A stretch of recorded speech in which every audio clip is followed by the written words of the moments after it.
வணக்கம், நமஸ்கார், welcome back to my channel. என் பேர் உமா. இந்த வீடியோவில் இன்றைக்கி நம்ம பார்க்க போகிறது வெவ்வேறு அர்த்தங்களை கொண்ட ஒரே சொல் பார்ட் 2. இதே மாதிரி ஒரு வீடியோ நான் முதல்லையும் போட்டிருக்கேன். அதுலேயும் சில வேர்ட்ஸ் எல்லாம் டிஸ்கஸ் பண்ணியிருக்கிறோம். அதோட லிங்க் நான் டிஸ்கிரிப்ஷன் பாக்ஸில் கீழே கொடுத்துருக்கேன். அதையும் செக் பண்ணி பாருங்கள். இந்த வீடியோவில் நம்ம இந்த மாதிரி ஒரு 5 வேர்ட்ஸ் பார்க்க போகிறோம். இப்போ நம்ம ஸ்ட்ரைட்டாக வீடியோக்குள்ளேயே போயிடலாம். நம்ம பார்க்க போகிற ஃபர்ஸ்ட் வேர்டு பார்த்திங்கன்னா கானா அப்படிங்கிறது. கானாங்கிற வேர்டு உங்களை எல்லாத்துக்கும் பரிச்சயமானது தான். சாப்பாடு, உணவு அப்படிங்கிறதுக்கு நம்ம யூஸ் பண்ணுவோம். இது ரெண்டுமே noun form and verb form ரெண்டுத்துக்குமே நம்ம கானா அப்படிங்கிற வேர்டை யூஸ் பண்ணுறது உண்டு. அதே சமயம் அதுக்கு இன்னொரு மீனிங் ஒரு இடத்தை சொல்கிறதுக்கும் நம்ம யூஸ் பண்ணலாம். அல்லது அலமாரி, மேஜை இதிலெல்லாம் சின்ன சின்ன அறைகள் எல்லாம் இருக்கும். அந்த அறைகளுக்கு நம்ம கானா அப்படிங்கிற வேர்டை யூஸ் பண்ணுறது உண்டு, சின்ன சின்ன கம்பார்ட்மெண்ட்ஸ்க்கு. இப்போ இந்த சென்டென்ஸ் பாருங்கள். எனக்கு பசிக்குது, சாப்பாடு கொடு. முझे भूख लगी है, खाना दो. முझேனா எனக்கு, भूखனா பசி, भूख लगी है அப்படின்னா பசிக்குது, खाना दो சாப்பாடு கொடு. मुझे भूख लगी है, खाना दो. இந்த இடத்துல கானா அப்படிங்கிறதுக்கு உணவு அல்லது சாப்பாடுங்கிற அர்த்தம் வரும். मुझे भूख लगी है, खाना दो. அதே மாதிரி எனக்கு சூடான உணவு சாப்பிட பிடிக்கும். मुझे गर्म खाना खाना पसंद है. मुझेனா எனக்கு, கரம் खाना அப்படின்னா சூடான உணவு, खाना पसंद है அப்படின்னா சாப்பிட பிடிக்கும். இதில் ஃபஸ்ட்டு கானா உணவுக்கு நம்ம சொல்கிறோம். ரெண்டாவது கானா வினைச்சொல்லாக இருக்குது. கானா கானா சாப்பாடு, சாப்பிட்றது. ஸோ முझे गर्म खाना खाना पसंद है. இதுலேயும் கானா உணவுக்கு தான் சொல்லியிருக்கிறோம். இப்போது இந்த சென்டென்ஸ் பாருங்கள். மருந்து வாங்க நான் மருந்தகத்திற்கு செல்ல வேண்டும். मुझे दवा लेने दवा खाने जाना है. मुझेனா எனக்கு, தவானா மருந்து, தவா லேனே அப்படின்னா மருந்து வாங்க, தவா கானா அப்படிங்கிறது இந்த இடத்துல மருந்தகம், அதாவது மெடிசன்ஸ் கொடுக்குற இடம் அல்லது ஒரு சின்ன கிளினிக்கு தவா கானா அப்படின்னு சொல்லுவாங்க. ஸோ தவா கானா ஜானா ஹே அப்படின்னா மருந்தகத்திற்கு செல்ல வேண்டும். முझे दवा लेने எனக்கு மருந்து வாங்க, தவா खाने जाना है மருந்தகத்திற்கு செல்ல வேண்டும். ஸோ இந்த இடத்துல தவா खाना அப்படிங்கிறது ஒரு இடத்தை தான் குறிக்குது, மருந்து கொடுக்குற இடம். இன்று மருந்தகம் மிகவும் கூட்டமாக உள்ளது. आज दवा खाने में बहुत भीड़ है. ஆஜ்னா இன்று, தவா खाना அப்படின்னா மருந்தகம், மருந்து கொடுக்குற இடம் அல்லது சின்ன கிளினிக்குக்கும் தவா खानाன்னு தான் சொல்லுவாங்க. दवा खाने में மருந்தகத்தில், बहुतना ரொம்ப, भीड़ है கூட்டமாக இருக்குது, கூட்டம் அதிகமாக இருக்குது அப்படிங்கிறதுக்கு बहुत भीड़ है. आज दवा खाने में बहुत भीड़ है. சில இடத்துல டாக் खानाன்னு போஸ்ட் ஆஃபீஸ்க்கு சொல்லுவாங்க. ஆனால் காமனாக சொல்கிறது டாக் घर அப்படிங்கிறது தான். ஸோ இந்த இடத்துல आज दवा खाने में बहुत भीड़ है. அடுத்த சென்டென்ஸ், துணிகள் அலமாரியின் மேல் தட்டில் உள்ளன. கப்படே அல்மாரி கே ஊப்பர் வாலே खाने में है. கப்படே அப்படின்னா துணிகள், பன்மைக்கு கப்படேன்னு சொல்லுவோம். கப்படாங்கிறது ஒருமை, கப்படேங்கிறது பன்மை. அல்மாரி கே அப்படின்னா அலமாரியோட, ஊப்பர் வாலா அப்படின்னா மேலே உள்ள, खाने में है அப்படின்னா அந்த கம்பார்ட்மெண்ட்டில் இருக்குது. நம்ம தட்டுன்னு சொல்கிறோம் தமிழில், ஹிந்தியில் சொல்லும்போது ஊப்பர் வாலா खाना அப்படின்னா அந்த கம்பார்ட்மெண்ட், அந்த சின்ன பாக்ஸ் அப்படின்னு சொல்கிறதுக்கு खाना. ஸோ கப்படே அல்மாரி கே ஊப்பர் வாலே खाने में है. இந்த இடத்துல खानाங்கிறது ஒரு சின்ன கம்பார்ட்மெண்ட், ஒரு பாக்ஸை குறிக்குது. மேஜையில் உள்ள சிறிய பெட்டியில் மருந்துகள் உள்ளன. மேஸ் கே छोटे खाने में दवाइयाँ हैं. மேஸ்னா மேஜை, டேபிள். மேஸ் கே அப்படின்னா மேஜையோட, छोटे खाने में छोटाனா சிறிய, खाना இந்த இடத்துல அகெயின் கம்பார்ட்மெண்ட், சின்ன பெட்டி. டேபிளோட சின்ன பெட்டியில் दवाइयाँ हैं அப்படின்னா மருந்துகள் உள்ளன. दवाइना மருந்து, दवाइयाँ அப்படின்னா மருந்துகள், பன்மையாக மாறிடும், दवाइयाँ हैं. मेज़ के छोटे खाने में दवाइयाँ हैं. அகெயின் இந்த இடத்துல खाना அப்படிங்கிறது ஒரு இழுப்பறை அல்லது ட்ராரை கூட நம்ம குறிப்பிட்டு சொல்லலாம். அடுத்ததாக நம்ம பார்க்க போகிறது ஜாட் அப்படிங்கிறது. இது செகண்ட் வேர்ட் ஜாட். ஜாடுக்கு ஒரு மீனிங் பார்த்திங்கன்னா புதர் செடி, ஒரு சின்ன மரம் நிறைய இலையெல்லாம் இருக்கிறதா நல்லா டென்ஸாக இருக்கிற ஒரு மரத்துக்கு கூட ஜாடுன்னு சொல்லலாம். இன்னொரு மீனிங் அதுக்கு தூசு தட்டுதல், டஸ்டிங் எல்லாம் சொல்கிறோம் இங்கிலீஷில். ஸோ தூசு தட்டுதலுக்கும் ஜாடு. இன்னொரு மீனிங் திட்டுவது அல்லது கண்டிப்பதுக்கும் நம்ம ஜாட்னா அப்படிங்கிற வேர்டை யூஸ் பண்ணுறது உண்டு. அது ஒரு ஃப்ரேஸ் தான். ஸோ சென்டென்சஸ் பார்க்கலாம் இதுக்கு. வீட்டின் பின்னால் அடர்ந்த புதர்கள் இருந்தன. घर के पीछे घने झाड़ थे. घरना வீடு, घर के पीछे அப்படின்னா வீட்டின் பின்னால், பீச்சேனா பின்னாடி, கனா அப்படின்னா அடர்ந்த டென்ஸாக இருக்கிறது, ஜாட் அப்படின்னா புதர்கள், ஜாட் தே அப்படின்னா இங்கே பன்மையில் சொல்லியிருக்கிறோம் தேன்னு, அதனால தான் புதர்கள். घर के पीछे घने झाड़ थे. இந்த இடத்துல ஜாடுங்கிறது புதருக்கு நம்ம யூஸ் பண்ணியிருக்கிறோம். அதே மாதிரி தோட்டத்தின் மூலையில் ஒரு பெரிய ரோஜா புதர் உள்ளது. बगीचे के कोने में एक बड़ा गुलाब का झाड़ है. बगीचाना தோட்டம். बगीचे के कोने में, கோனாங்கிறது ஒரு மூலை. ஸோ बगीचे के कोने में அப்படின்னா தோட்டத்தின் மூலையில், ஏக் ஒரு, படானா பெரிய, குலாபுங்கிறது ரோஜா செடியை சொல்கிறது, குலாப் கா ஜாட் அப்படின்னா ரோஜா புதர். நிறைய ரோஜா செடிகள்லாம் வளர்ந்துருந்ததுன்னா குலாப் கா ஜாட் அப்படின்னு சொல்கிறது, ரோஜா புதர் அப்படின்னு சொல்கிறதுக்கு. பகீச்சே கே கோனே மே ஏக் படா குலாப் கா ஜாட் ஹை. இந்த இடத்துலையுமே ஜாட் அப்படிங்கிறது ஒரு புதரை குறிக்குது. இப்போ நம்ம அடுத்த சென்டென்ஸில் ஜாடோட மீனிங் பார்க்கலாம். இந்த போர்வையை உதறிவிடு. இஸ் சாதர்கோ ஜாடுதோ. இஸ் அப்படின்னா இந்த, சாதர்னா போர்வை. இஸ் சாதர்கோ அப்படின்னா இந்த போர்வையை, ஜாடுதோ அப்படின்னா உதறிடு. அதாவது தூசியெல்லாம் நல்லா தட்டி விடுற மாதிரி உதறு அப்படின்னு சொல்கிறதுக்கு ஜாட்னா இந்த இடத்துல இந்த போர்வையை உதறிவிடு அப்படின்னு சொல்கிறதுக்கு இஸ் சாதர்கோ झाड़ दो.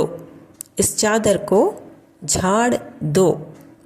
அடுத்த சென்டென்ஸ் அதே மாதிரி, பழைய ஜாக்கெட்டை தூசி தட்டி போடு. புராணி ஜாக்கெட் झाड़ कर पहनो. புராணி அப்படின்னா பழைய, ஜாக்கெட் झाड़ कर அப்படின்னா தூசி தட்டி, பஹனோனா அணிந்துகொள் அப்படிங்கிற அர்த்தம். ஸோ பழைய ஜாக்கெட்டை தூசி தட்டி போடு அப்படின்னு சொல்கிறதுக்கு புராணி ஜாக்கெட் ஜாட்கர் பஹனோ. புராணா அப்படின்னா பழைய, அதில் நிறைய டஸ்ட் இருக்கும், ஸோ அதைய தட்டி போடு, புராணி ஜாக்கெட் ஜாட்கர் பஹனோ. அடுத்தது, நான் கோபத்தில் அவனை திட்டிவிட்டேன். மேனே குஸ்ஸே மே உசே ஜாட் தியா. மேனேனா நான், பாஸ்ட் டென்ஸில் தான் இந்த நே வர்றது, ட்ரான்சிட்டிவ் வேர்ப் கூட. மேனே குஸ்ஸானா கோபம், குஸ்ஸேமே கோபத்தில், உசே அவனை அல்லது அவளை, ஜாடு தியா அப்படின்னா இந்த இடத்துல ஒரு ஃப்ரேஸ், ரெண்டையும் சேர்ந்து தான் நம்ம சொல்லுவோம் ஜாடு தியா அப்படிங்கிறது. திட்டிட்டேன், திட்டி விட்டேன் அப்படிங்கிறதுக்கு ஜாடு தியா. मैंने गुस्से में उसे झाड़ दिया. मैंने गुस्से में उसे झाड़ दिया. அதே மாதிரி தவறு செய்தால் முதலாளி திட்டுவார். गलती की तो बॉस झाड़ देगा. गलती அப்படின்னா தவறு, கல்தி கர்னா அப்படின்னா தவறு செய்யறது. கலத்திங்கிறது பெண்பால் அப்படிங்கிறதுனால கல்தி கி அப்படின்னு தான் வரும், கல்தி கியா அப்படின்னு வராது, கல்தி கி அப்படின்னு தான் சொல்லுவோம் தவறு செய்தால் அப்படின்னு சொல்கிறதுக்கு. தோ அப்படின்னா அப்படி இருந்தால், பாஸ் झाड़ देगा அப்படின்னா முதலாளி திட்டுவார். गलती की तो பாஸ் झाड़ देगा. நம்ம பார்க்க போகிறது மூணாவதாக மூ அப்படிங்கிறது. உங்கள் எல்லாத்துக்கும் பரிச்சயமான வேர்டு தான் இது. மூ அப்படிங்கிறதுக்கு ஒரு மீனிங் முகம், ஃபுல் ஃபேஸை சொல்கிறது, இன்னொன்று வாய்க்கும் மூ அப்படின்னு தான் சொல்லுவாங்க. சென்டென்சஸ் பார்க்கலாம். உன் முகத்தை கழுவு அப்படின்னு சொல்கிறதுக்கு அப்னா மூ தோலோ. அப்னா அப்படின்னா தன்னுடைய, மூ முகம், தோலோ அப்படின்னா கழுவிக்கோ, கழுவிக்கொள் அப்படின்னு சொல்கிறதுக்கு தான் தோலோ. அப்னா மூ தோ அப்படின்னா முகத்தை கழுவு, தோலோனா கழுவிக்கொள். अपना मुंह धो लो, ஹிந்தியில் சொல்லும்போது தோலோ, अपना मुंह धो लो. அதே மாதிரி இன்று உன் முகம் பிரகாசிக்கிறது, आज तुम्हारा मुंह चमक रहा है. ஆஜ்னா இன்று, தும்ஹாரா அப்படின்னா உன்னுடைய, மூ முகம், சமக் ரஹா ஹே அப்படின்னா, சமக்னா அப்படின்னா ஜொலிக்கிறது, பிரகாசமாக இருக்கிறது. சமக் ரஹா ஹே அப்படின்னா பிரகாசிக்கிறது. आज तुम्हारा मुंह चमक रहा है, मुंह बदला चेहराன்னு கூட யூஸ் பண்ணலாம். आज तुम्हारा चेहरा चमक रहा है, आज तुम्हारा मुंह चमक रहा है. இப்போது வாய் திறந்து ஏதாவது சொல்லு அப்படின்னு சொல்கிறதுக்கு மூ கோல்கர் குச் கஹோ. மூ இந்த இடத்துல வாய்ங்கிற அர்த்தத்தில் வரும். மூ கோல்னா அப்படின்னா வாயை திறக்கிறது, கோல்னானா திறக்கிறது. மூ கோல்கர் வாயை திறந்து, குச் அப்படின்னா ஏதாவது, கஹோ சொல்லு, வாயை திறந்து ஏதாவது சொல்லு. கோவத்தில் சொல்லுவோம், வாயை திறந்து ஏதாவது சொல்லு, பேசாமையே நிற்கிறியே அப்படின்னு. மூ கோல்கர் குச் கஹோ. இந்த இடத்துல மூங்கிறது வாய்க்கு மட்டும்தான் நம்ம சொல்கிறோம். மூ கோல்கர் குச் கஹோ. அதே மாதிரி இந்த இலையை வாயில் போட்டு மெல்லு. ஏ பத்தா மூமே டால்கர் சபாவ். ஏனா இந்த, பத்தா அப்படின்னா இலை, இந்த இலை அப்படிங்கிறதுக்கு ஏ பத்தா. மூமே வாயில், டால்கர்னா போட்டு, டால்னா போடுறது, டால்கர்னா போட்டு, சபாவோ அப்படின்னா மெல்லு அப்படிங்கிற அர்த்தம். ஏ பத்தா மூமே டால்கர் சபாவ். ஏ பத்தா மூமே டால்கர் சபாவ். இந்த இடத்துல மூ அகெயின் வாய்ங்கிற அர்த்தத்தில் தான் நம்ம யூஸ் பண்ணுறோம். நம்ம பார்க்க போகிறது 4வது வேர்ட் பார்க்குறது குல் அப்படிங்கிறது. குல் அப்படிங்கிறதுக்கு தமிழ்லேயும் குலம் அப்படிங்கிற வேர்டு இருக்குது. ஸோ பரம்பரை, குலம், குடும்பம் அதுக்கும் யூஸ் பண்ணலாம். இன்னொரு மீனிங் மொத்தம் அப்படிங்கிறதுக்கு, டோட்டல். இதுக்கு சென்டென்சஸ்னு பார்த்திங்கன்னா, அவர் தனது குலத்தின் கண்ணியத்தை நிலைநாட்டினார். உஸ்னே அப்னே குல் கி மரியாதா ரக்கி. உஸ்னே அப்படின்னா அவன், அப்னே தனது, குல் கி அப்படின்னா குலத்தின், மரியாதா அப்படின்னா கண்ணியம், தன்னுடைய ஆனர். அதே மரியாதா ரக்கி அப்படின்னு ஹிந்தியில் சொல்கிறதுக்கு அர்த்தம் கண்ணியத்தை காப்பாற்றினார் அல்லது நிலைநாட்டினார் அப்படிங்கிறதுக்கு மரியாதா ரக்கி. அப்போ குலத்தோட மரியாதையை காப்பாற்றினாங்க. உஸ்னே அப்னே குல் கி மரியாதா ரக்கி. இந்த இடத்துல குடும்பம். துர்கை அம்மன் எங்கள் குலதெய்வம். மா துர்கா ஹமாரி குல் தேவி ஹே. மா துர்கா அப்படின்னா துர்கை அம்மன், ஹமாரி எங்கள், குல் தேவி அப்படின்னா குலதெய்வம்.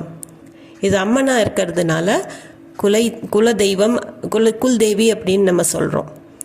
ஸோ மா துர்கா ஹமாரி குல் தேவி ஹே. இதே சிவனோ முருகனோ அந்த மாதிரி சொன்னோம்னா குல் தேவதான்னு சொல்லுவோம். மா துர்கா ஹமாரி குல் தேவி ஹே. இப்போது இந்த சென்டென்ஸில் இந்தியா மொத்தம் 295 ரன்கள் எடுத்தது. பாரத் நே குல் 295 ரன் பனாயே. பாரத் நே இந்தியா, குல்னா மொத்தமாக, 295 அப்படின்னா 295, ரன் பனாயே அப்படின்னா ரன் எடுத்தாங்க.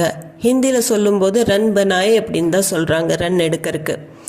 ஸோ பாரத் நே குல் 295 ரன் பனாயே. இந்த இடத்துல குல்ங்கிறது டோட்டலாக மொத்தம் அப்படிங்கிற அர்த்தத்தில் நம்ம சொல்கிறோம்.